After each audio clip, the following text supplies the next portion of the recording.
JG Francoeur. We're joined by our good friend and guy who's been on our stage many times, Todd Hirsch, Vice President. And I guess, what are you? You're kind of the head of research for ATB. What do you, head economist, chief economist? What do we call you? Yeah, my title is chief economist, but depending on what's going on any given day, I get pulled into a lot of different things. But chief economist, I kind of oversee a small research team and forecasting team here at ATB Financial.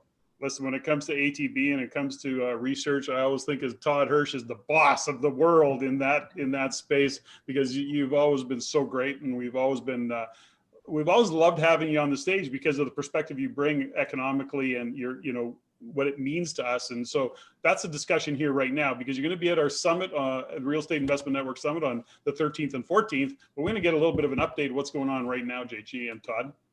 Yeah, I can't wait. I'm excited. Todd, give us a bit of you've been speaking probably more than you've ever spoken before. You've been, more public than ever before, and people need this absolute leadership. And I know you're going to be telling some amazing stories. That's my favorite thing about you. Not only is your knowledge right on, but your stories draw me in every time, and I can't stop listening. So tell us about some of the stories you're going to tell us at the summit.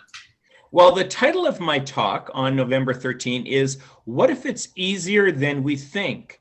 And that is, the Canadian economy in a COVID world. This idea of adapting. What if it's easier than we think it's going to be? And that title is provocative, because certainly nothing in 2020 has felt easy for any of us. And I don't want to imply that, adapting is easy for an individual or for a business.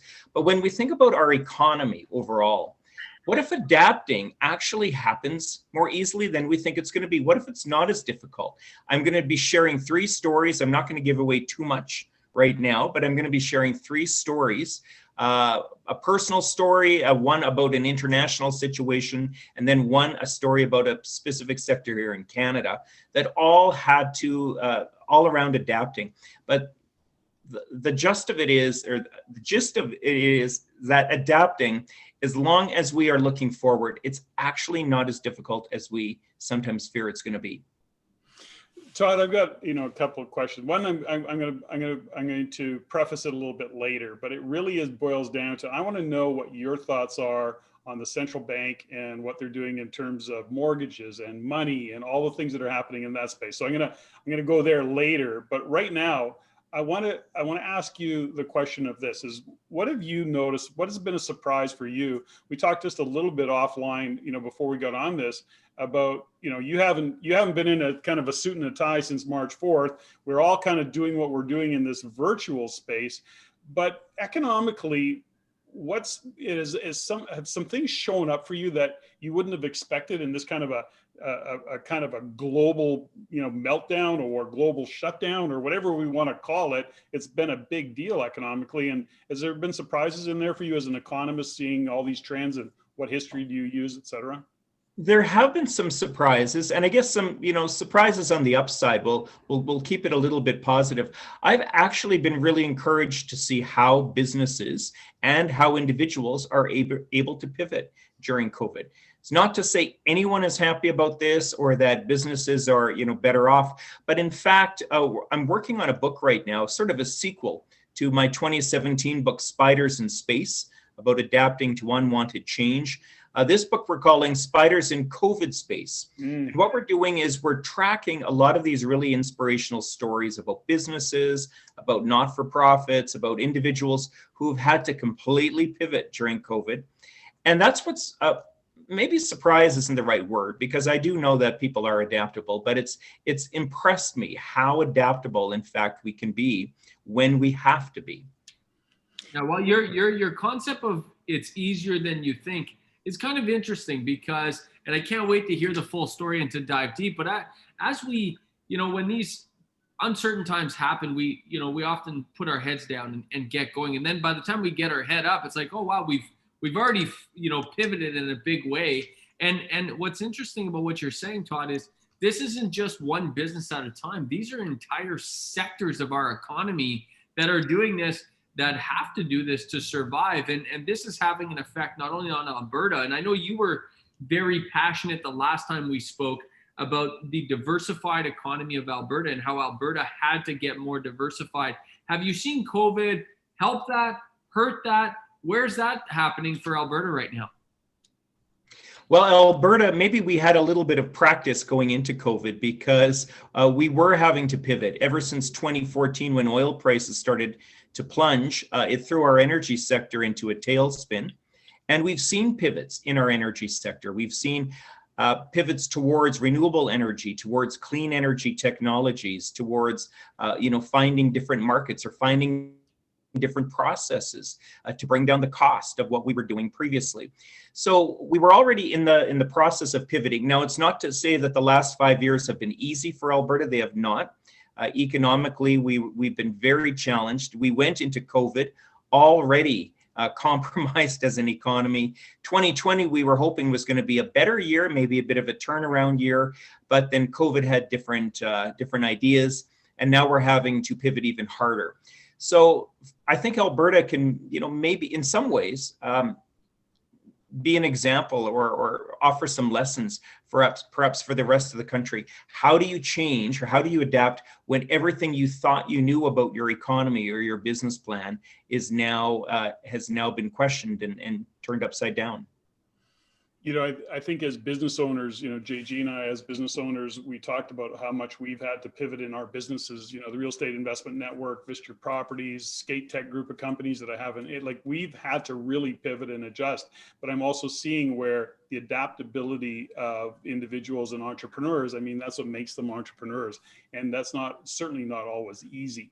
I have a question. I know it's going to be a little bit long-winded in the preface. I'll try and shorten it right up, which is to say, JG and I have been talking about, Rain's been talking about what we're looking at as the great Canadian, what we're calling the great Canadian migration in the world of investment real estate, people, going across the country, repositioning portfolios, and even homeowners as well, that they're moving into those suburban urban areas. It is really a shift, a migration around the country of what's happening in the real estate side of it.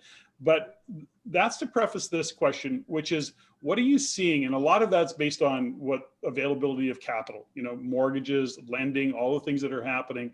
But what are you seeing the impact of monetary policy? Do you have a comment on that, a view of what's happening with central banks and their monetary policies? They're just printing money. That's a whole conversation there.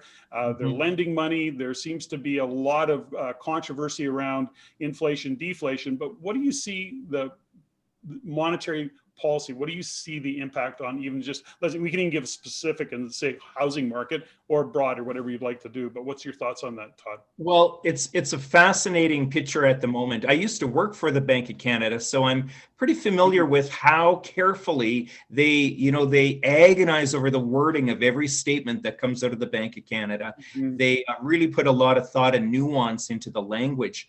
And they often, when they're giving what we call forward guidance, in other words, they give some verbal signals as to what the Bank of Canada is thinking, providing the market some foresight with what is likely to happen.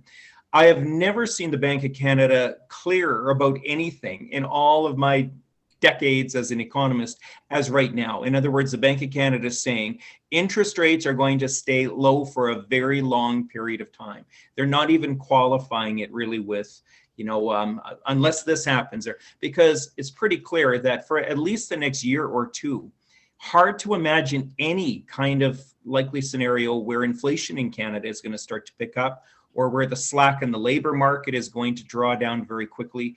We are in a prolonged period of economic challenge in Canada and globally. And as a result, it's the one thing in 2020 I'm certain of. There's not very much I'm certain of these days. But the one thing that I can go to sleep at night thinking I'm certain of that is interest rates are going to stay low, at least until I would say early 2022 at the very soonest. Yeah. This has a real impact. You see people making decisions based on this, and I think that it's fascinating how these outside forces, in this case Bank of Canada, in this case interest rates. Let's talk about another outside force. At Rain, we call them influencers, right? So let's talk about the U.S. election, which is a pretty significant outside force. Given, I saw an article recently that you retweeted, Todd, that talked about how this is the most impactful election since 1864. Yeah. That is a pretty specific statement to make. What is your take on and I'm excited because we hope, fingers crossed, hope to have the results of that election by the time the summit rolls around. Todd, what do you think? Well, we hope, but my guess is, regardless of what happens on November 3rd, on election day, that this is going to be dragged out into the courts for some time. The experts, and I'm certainly not one of them, but the experts are saying it might be weeks, even months, until this is finally settled, that it is going to be not only that close, but that hotly contested by whoever wins or maybe doesn't win. But for Canada, I think there are some really interesting things at stake here. Long before Donald Trump became president, so going back 10 or 20 years, already the United States was becoming a less reliable trade partner. And I don't want to say that too negatively, but globally, the idea of more trade, more global trade is better. Globally, that was already being challenged by the turn of the millennium. We were starting to see big countries like the United States, like Great Britain, pulling away from trade deals. We were starting to see more protectionism around the world. This even started with Barack Obama, and even sooner. And even Hillary Clinton, we all remember 4 years ago when she was expected to win the White House. She was, a platform of pulling the United States out of the Trans-Pacific Partnership. So it would be convenient to lay all of this at the feet of Donald Trump, but this was really a story that had been ongoing, this U.S. protectionism, U.S. first kind of policy. Donald Trump, of course, took it to whole new dizzying levels. And I don't think Joe Biden, if he wins the White House, I don't expect that's going to reverse. I think the U.S. is still going to be very much, it is, America first, and we are going to play very hardball with our trade partners. I guess the difference between Trump and Biden is that, Trump, he kind of makes up trade policy over Twitter, and it tends to be bombastic and unpredictable and kind of these wild shots at Canada.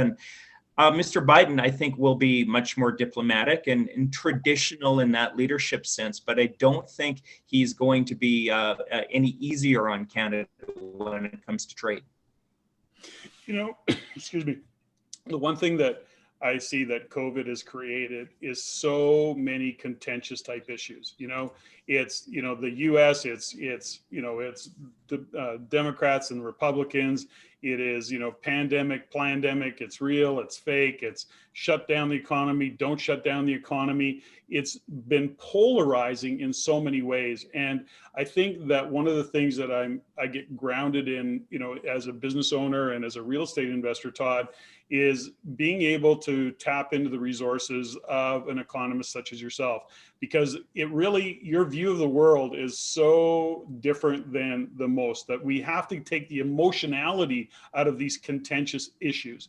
And that's hard to do. I mean, I'm the first guy to get fired up. You say government to me, and I'm like, okay, I get fired up about it because it sometimes pisses me off. So I don't agree necessarily with some of these policies. So the point is that, as a real estate investor and a business owner, there is a time where we have to take some of that emotionality off. And that's why having a conversation with somebody like you, which just really gets grounded in what are the fundamentals, what is really the history, what are the economics, and there's this and there's that, and there's this possibility and that possibility. And so for the summit on Friday night, I think your stories are always very grounding. And I want to share one thing about Todd, which is over the years that we've had you on stage, members always go, will Todd be sharing his PowerPoint presentation with us? And we always laugh and go, yeah, it's going to be 27 pictures that he's going to share a story on every one of those pictures, because it's what you bring and the strong context that you always bring to it. So I appreciate that side of it.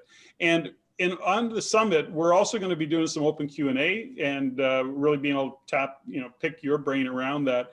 And so I look forward to those types of things. Now, as we kind of morph into or out of this, what is something that you would want to give people to pay attention to? I mean, aside the election, your specialty is Alberta, but you look at global, your team looks at all the global things that are happening and national. So what's one thing that we should be watching for as real estate investors or business owners? What's a heads up? Have you got one of those for us today? I don't want to put you on the spot, but. Well, I mean, at this point, honestly, it's hard to look too much past the US election. It seems to be eclipsing everything else, at least, in the next week or so, heading into November. But, going into 2021, I think there will be some definite signposts that we'll want to be watching. I would be watching for any signal as to the mood of consumers. So everyday Canadians, are they out shopping more? Are they borrowing more? Are they, purchasing homes? Even the indices of consumer sentiment that I think the conference board and, because I think in 2021, we're still going to be living with COVID, but with roughly 2/3 of our economy driven by consumers. How consumers are feeling and Canadians are feeling about their job prospect, about making major purchasing decisions, about all of that. Where consumer optimism or pessimism is, I think that is going to be a huge factor which will influence which way 2021 goes for Canada. Now, consumer confidence is an interesting one to look at, Todd, because it could be impacted by so many things. I mean, a consumer confidence is not black or white. It's not, there's so many nuances to consumer confidence. And I love that. That's a very good point of things to look out for. But it's something that's difficult to really nail down. Kind of feels like nailing Jello to the wall a little bit in terms of having to make financial real estate decisions based on consumer confidence. What are your thoughts on that? Well, you're absolutely right, and it can change on a dime. I mean, all it would take is, another outbreak or maybe a lockdown of the economy with respect to, a second or third wave of the pandemic. Consumer confidence can be rattled very easily by, a geopolitical situation. Or an election outcome, or almost anything can set consumers off, especially when we're already feeling jittery. We're sort of like that cat with its tail under a rocking chair, and the smallest of things can actually set consumer confidence off. But I also think that, small things can also boost consumer confidence. What we'd sort of like to see is, instead of these wild swings up and down with consumers feeling optimistic and pessimistic week to week, that things would kind of settle down and consumers would generally feel okay about making spending decisions. Now, if 2021 delivers us an environment where we can all sort of calm down, and even though we're still going to be in COVID, so I don't want to suggest that COVID's going to lift and it's going to go back to normal. It won't, but that consumers can at least sort of have a greater foundation of confidence and start making decisions based on fundamentals rather than emotion. I think you make this consumer confidence is such an important part of the conversation, because it really is what drives often, economies, even municipally, provincially, certainly nationally. But are you seeing regional disparity in that consumer confidence as well, Todd? So for example, when you look at the rules or the lockdown or semi-lockdown in, let's say, Ontario and Edmonton and Calgary, or Alberta versus British Columbia, because in the world of real estate, we see regional disparity. We see regional differences that it can be pretty significant. And are you recognizing that in that whole consumer confidence game? Are you also noticing the regionality of that? Yeah, well, we noticed it a lot for sure in 2020 with COVID, because COVID hit different parts of the country much harder than others for reasons that I'm not an expert in. The epidemiologists, they might have explanations, but it hit Quebec and Ontario, even per capita, it hit them harder, hit Alberta harder than British Columbia. And then other parts of the country, like Atlantic Canada, maybe because they took very swift action and created that bubble in the Maritimes, they haven't been hit nearly as hard. But looking into 2021, we will have, so the BC and Saskatchewan provincial elections are now in the past. So there's certainty around that. There'll be more certainty, we hope, with the US election behind us. So that then just kind of leaves, 2021, what are going to be the big drivers that could move consumer confidence? I think it sort of comes back to COVID. Here in Alberta, a lot still hinges on what happens to energy prices and pipelines, and we've heard some very discouraging news in the last couple of weeks here in Alberta about some of the major oil companies. they're doing what oil companies or what publicly traded companies have to do. They got to get their costs down. They got to learn how to make money in a $40 a barrel for oil environment, but that means layoffs, and that tends to rattle consumer confidence here in Calgary and in Alberta. But other parts of the country, I think it'll be a little bit better. And that's what I love is that the consumer confidence eventually is driven by economic fundamentals, and that's where the conversation is going to be at the summit.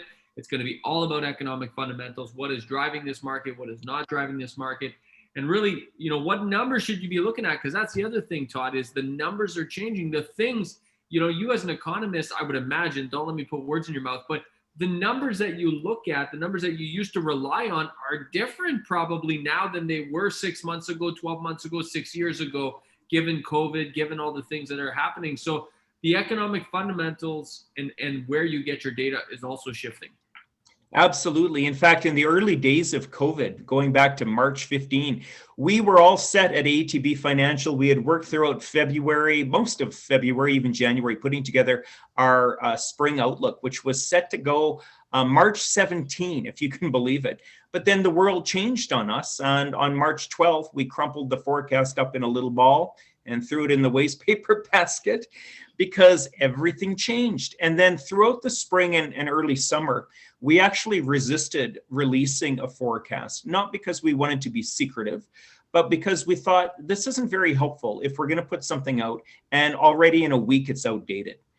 Because the situation in March, April, May around COVID was so fluid, everything was brand new. So to your point, those economic, the data and our forecast, it was all changing so rapidly. We just didn't think it was helpful for anybody to release something. So in fact, we didn't release anything until September. Actually, it was October 2nd.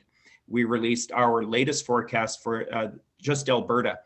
Because that's what we focus on here. But I think we're in an environment now. I mean, certainly it's difficult, but things aren't changing quite as rapidly. And especially once we get the US election behind us, I think if we're lucky, 2021, again, not to say it's going to be easy, but I think the lay of the land will be a bit more predictable. We look at, Todd, is of course, Rain's been doing research for many, many years, and we're not economists, but we certainly do focus a lot on research. And we have definitely noted lag time and delays in getting meaningful research from, any kind of sources. And then it's even believing some of the data. You have to be, I don't want to say believing it as if it's been skewed intentionally. It's just the accuracy of it. It always, leads me to question it. And so, that's one of the reasons that we dragged out, and I don't want to say dragged out, but we intentionally set November as the date for the summit, was because we knew and we felt strongly that we would start to get some real data, meaningful data by that time. The election will have happened, to your point, whether we know the outcome of that election is yet to be seen. But there's another side of this that, I'm noticing, Todd, and I would like to get your view on it, is although we talked about consumer confidence, but what leads me to is just a shift of trends of what's going on. And I'm going to give you an example. When we got on, just before we got into this, that I was kind of joking with you. It was the first time I haven't seen you in a suit and a tie for a long time, right? You're usually pretty buttoned down and stuff. And I myself, I love clothes, and I've known to buy lots of clothes. But I'm looking at it going, okay, you're not out tie shopping. I'm not out, looking for a cool blazer. JG was never really cool on the apparel part of it anyways, but my point is that there's going to be these trends that we're starting to, I see shift. We joke about real estate, but in my own nerdy way, I like research as well. And we talk about the trends of real estate, which is this: is it a trend that people are migrating? Is it a real trend, or is it just a moment in time? Do you observe trends? Are you looking and seeing, what do we see in the future? Because as real estate investors, what's happening today is really secondary to what we believe is going to happen in the future. That's why we're investing in real estate. So are you recognizing some trends that are showing up for you? Well, I'm definitely interested in these trends like you are. I think, in some ways it feels like we've been in COVID forever, but in some ways it's still kind of early days. We're only about 7 months into it. Mm-hmm. So it's still kind of early for me to believe that we're seeing consumer trends around real estate one way or the other.